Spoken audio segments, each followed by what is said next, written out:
Hey y'all, season one, episode 5 and 6, I May Destroy You, recap, review, and we open with Arabella goes to a salon, pulls off her wig, really sketch.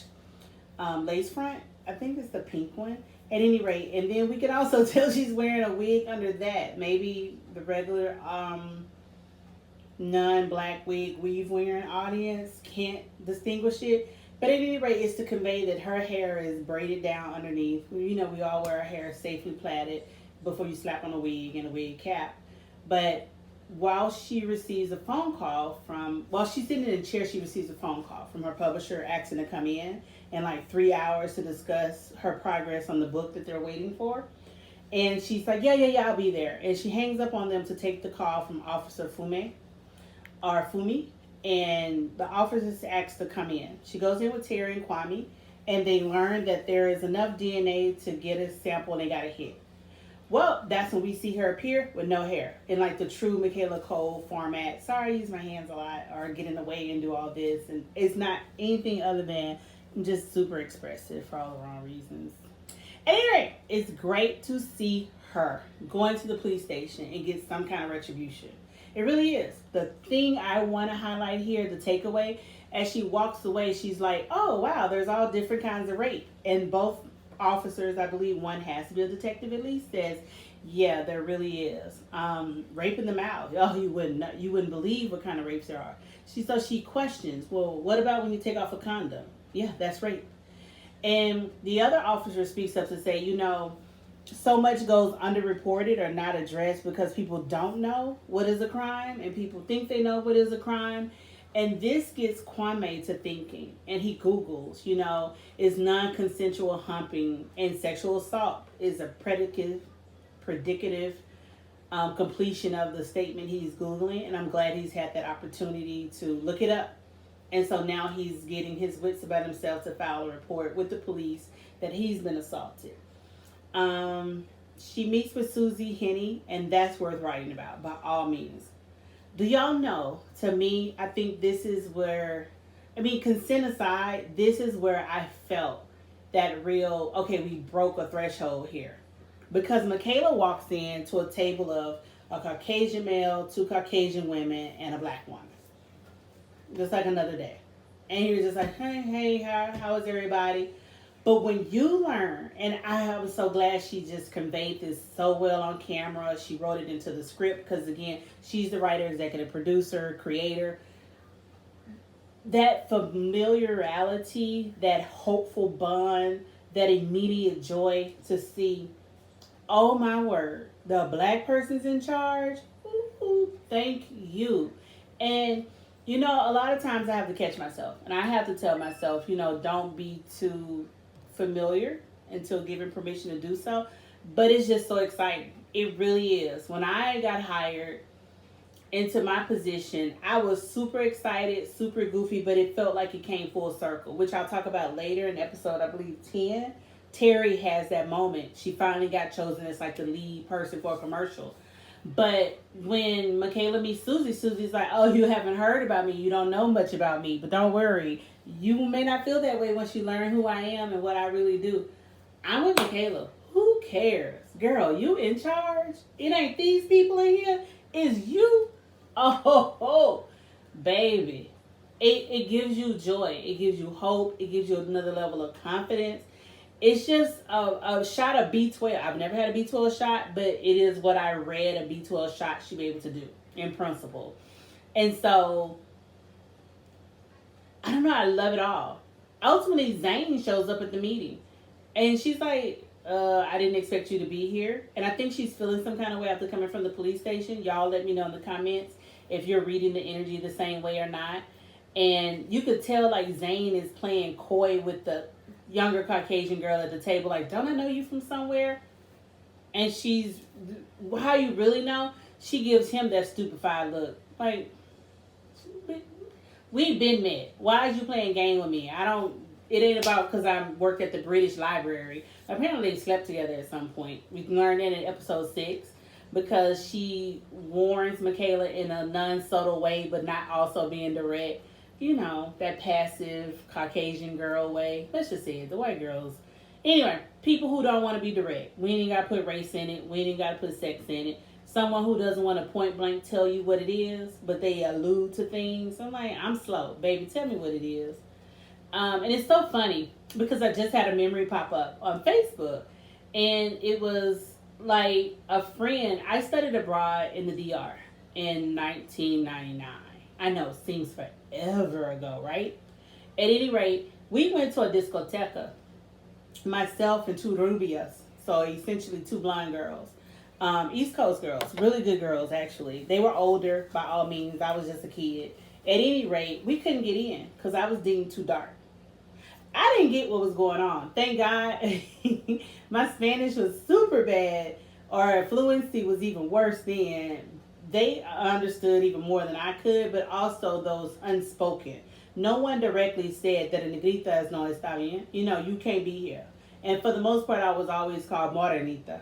And I, you now know as I'm older, that's just folks' polite way of being like, I really want to call you negrita, but I know that's improper. So I'm just going to always lay on morenita. At any rate, we couldn't get in. And I just shouted her out, like, I was glad to see her more than 20 years later. Actually, it was like 19 years when we met because it was 2 years ago. I went to Vermont to see her. This is how much of an impact she had, and I still enjoy her. And she was like, I can't believe you don't remember that. Once she jogged my memory, I did, and we ended up someplace else. And of course, the men force you to dance through the night. You get tired and ready to go. But I thought it was all hilarious because I'm aloof to those things. But when I catch it, it is hell to pay. And as I'm laughing about it today in 2020, she's like, oh, I'll never forget that. And she was quite serious and she was kind of hurt. And I'm grateful there are people who can be hurt and offended for you. But y'all, I'm so far removed from it now. You'll find folks who want to be more offended than you do. Now, the good thing is she's someone I deem a friend. And Krista Worm, if you ever watch this, shout out to Krista and Joelle Lee Thomas for being able to be like, yo, this isn't right. You know what? Screw you and let's tell them off and let's go somewhere else. So, anyway, I'm glad it worked out, but it was a nice memory to hold and have that this is something I'm just beep bop, bipping about in the world, and there are others looking out for me even when I don't notice those nuances and underlying currents of ignorance and racism and bigotry at work. Anywho, the police asked her, hey, we got DNA, you need to get in touch with people so we can rule out all the consensual folks. So we learned she hasn't told Bellagio that she's been raped. And Terry's like, you haven't told him yet? Why not? So the cops even asked. Terry's like, oh, because he's a drug lord in Italy.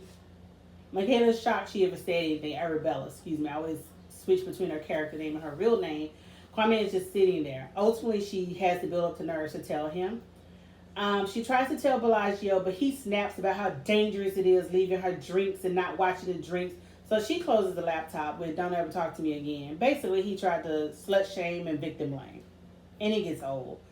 I also get where he's coming from, but I think living life as I have, that's one of those things you learn through hard times, direct experiences. Just don't even go there. I get it from the outside. You think you know, and you want to be able to respond in such a way because you don't think you're blaming anybody, but that's what it equates to. And that's how that person will internalize it. And this isn't something we can push back and be, oh, you internalized it incorrectly. People have the right to their feelings. With that being said, I'm trying to keep the glare going down. So work with me, y'all. I hate that Kwame had to go and report the crime by himself. I'm glad he felt empowered to do so. I cannot believe how the officer was so flippant. He was more embarrassed than Kwame. He didn't respect privacy, left the door wide open, even though there was a sign on the door that said, keep it closed. He questioned Kwame like, you couldn't report this at the system, at the machines out front. You don't have to come in and talk to us about this. Oh, y'all, I'm laughing to keep from crying because I would come for that man's neck. I really would. Be like, where your boss? We ain't got to talk about nothing else. I would be Karen on steroids. You hear me? The Hulk. Karen on steroids is basically Bruce Banner versus the Hulk. Oh, honey. Anyway, another officer comes in while the first officer steps out to go see his, reporting command to find out, do we really have to file on this? Clearly, he's uncomfortable hearing about male on male sexual assault. Yes, it occurs. But he's also dismissive in a way that they will be dismissive with women, which is it started consensual, so it's going to be hard to prove at some point it no longer was consensual. I didn't like that. We do learn, Kwame does host a exercise class, and we cut there after he is able to, I guess, supposedly kind of start a report, but not officially go anywhere. That's the best way I can put it. But he learns it will go nowhere, and he's butthurt. Like, not to be derogatory or anything, but he's hurt, which is understandably so. Like, yo, I came here, I was vulnerable, I was open, I was honest, and this is how you handle me. Anyway, Bella out Zane in her reading. She has an official reading. She has nothing to do. She asked Terry to open and read for her. It'll be like her first official engagement as an actress. She's all super excited to accept the gig, but she doesn't go through with it. So Bella does what Bella does best, which is improvise. She goes up to the stage and she outs Zane for stealthing her. Because remember I told you earlier, the white girl at the table who's like, yeah, you know me from the British Library. Well, she goes and she hints or intimates to how Zane is kind of sketch. She doesn't say, well, he's done this to me or that to me. Well, he does questionable things and make you second guess yourself. And so look, y'all, that could be a series on itself. Those so-called good guys who think they're good guys, but they're always doing something sketch. May it be polite rape. I know, right? Is there such a thing, polite rape? But these are the guys who, take off the condoms but hang around and have a conversation to make it seem like, oh, it's just in your mind. Oh, I thought we were just having a good time. And this is where I'm happy that Michaela's writing in such a way that it may give license to younger ladies to find their voices, or not just about age, but those who don't feel empowered right now to speak up and defend themselves may be able to pull strength from this. Like, oh, I'm not just a weirdo. Or, oh, that wasn't just a one-off. Or, I don't want to ruin that guy's life. Hell, even Meg Thee Stallion's going through that. It's not a sexual assault, but it's an assault. And it's a question that I feel like a lot of people replay, especially as black women, in our minds, like, the system is already against them. The system's already against us. I don't want to heighten and make this worse, and then we're all going to be endangered. Let's try and work it out amongst ourselves, or I'll let it go. It's a one-off. He's not a bad guy. He doesn't mean anything wrong. Kids being assaulted go through the same thing. Until you learn, no, you need to speak out. It is not his first time. And even if you think it is, I promise you by the time you speak out, you'll learn. There are others somewhere who've went through the same thing, and once they hear it, may they be empowered. May they be emboldened to speak out and stop the process to get this person some help at best. Like, yes, y'all, sex offenders do go to prison, but they also get some levels of therapy. It's required in Louisiana. You got to go through counseling even before they let you out. Wisconsin, you'll be Chapter 999 or in Chapter 99 and get stuck there. When Bella outs Zane at the reading, everybody turns their cameras on and turn it on to him. Zane tries to run, but everyone, even Heidi, has something to say. But T is really strong and adamant, going live on Instagram and how it's being handled, and they blast him on social media. This ultimately leads to Bella becoming someone else based on their online persona and how everybody feels the need to say, you've given me strength. The things you do, the things you say, call it out, girl. We love you for it. Let's keep on with this process. And she's enthralled by this. She's enjoying this social media attention in such a way that she's ignoring her actual friends. She's not going through the coping mechanisms and the healing like the therapist taught in the way it was intended, meaning being actively engaged, doing the painting, doing the yoga, doing the exercising, doing the paintball events and opportunities that you get to have. And these friends are there to support. We do learn, ultimately, T was involved with the original friend, Denarius, whatever, I forgot. Sorry, y'all. And she told him you could just leave her behind. And the rape is facilitated by other people, but it still kind of looks sketchy. Like maybe the best friend, the original guy, was involved, and now T is helping him cover up. So Terry is T. Kwame is the male gay, openly out. And at the end, it becomes a matter of, in episode 6, how is it addressed?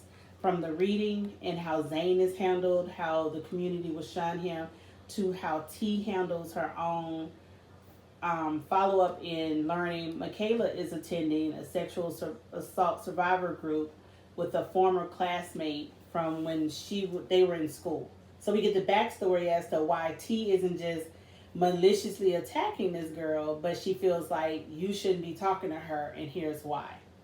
Because apparently, when they were in high school, this young girl, I was sexually provocative, or I don't want to call her a nymphomaniac, but she was active. And you could tell she was active, but something extra was going on. When it's these levels of, this is on, it could be a regular kid doing regular kid stuff, but the science is there. And the science is there that says, like, when people have been sexually exploited, like Theo was, or I presume Theo was, they become more heightened levels of sexual activity than they should. So at any rate, she's looking for love in the worst way possible. So she's like the makeout queen. She's known as the fast. I'm using fast because, it's in the South or in America. We say the fast girl. She's seen as the hoe at school. The boy, she turns him over. She takes him to a place at the school and tries to get sex. But he's trying to take a picture of it. And she's like, no. And she pushes back, makes him delete it. And he's like, no, because you had this other guy keep it. How do you think I know about it? He told me about it. I guess she did the math and was like, well, pay me 40. Give me everything you got. Because he didn't even have $40. And then, okay, you can do it and take pictures. So it leads from her giving him head to then him penetrating her to being able to take the pictures. She leaves feeling some kind of way. She goes through the kitchen, gets a knife, goes into the bathroom stall. We see a younger T, and Arabella comes in discussing different things. They leave. While she's sitting on the stall, she cuts herself. And blood is everywhere. Then she goes into the classroom. Arabella's asked a question by the teacher. T raises her hand because she noticed the blood dripping from Theo's leg. She reports it, and it becomes a whole school scandal. Simple as that. T is like, I'm the news lady. Let me tell you what's going on. I didn't think much of this boy. I don't think he could do a lot, but he is out here raping people with knives. Y'all, it just was so... Those young teen actors, they were good. They really deliver the lines. They really have that je ne sais quoi behind it, that energy that sells it, because that's exactly how we would portray it. That's exactly how I would talk. Even right now, like, look, child, I didn't think he was much of anything, much of a dimwit, actually. But hey, everybody got the propensity. But he out here raping and stabbing.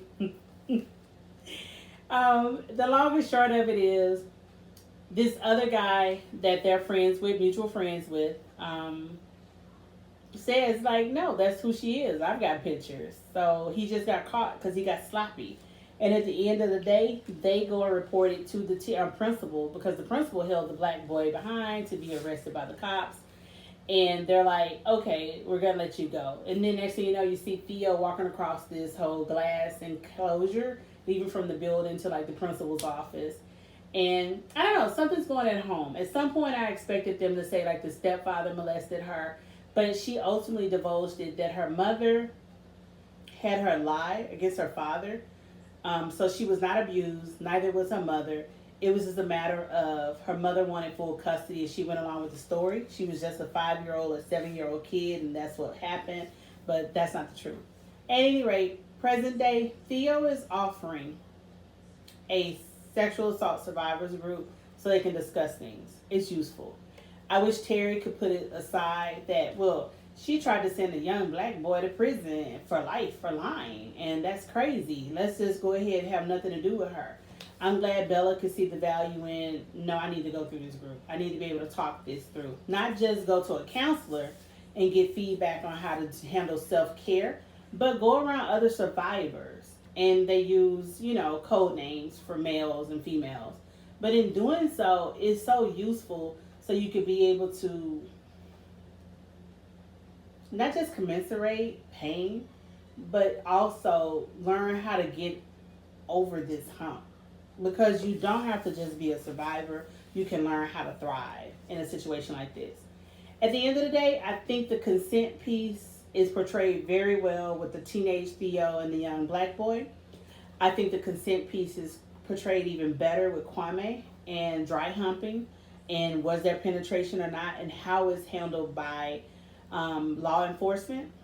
I think the consent piece of how parents get involved when there's an accusation and if they immediately believe the child or not, and how they respond does dictate so much more in the future.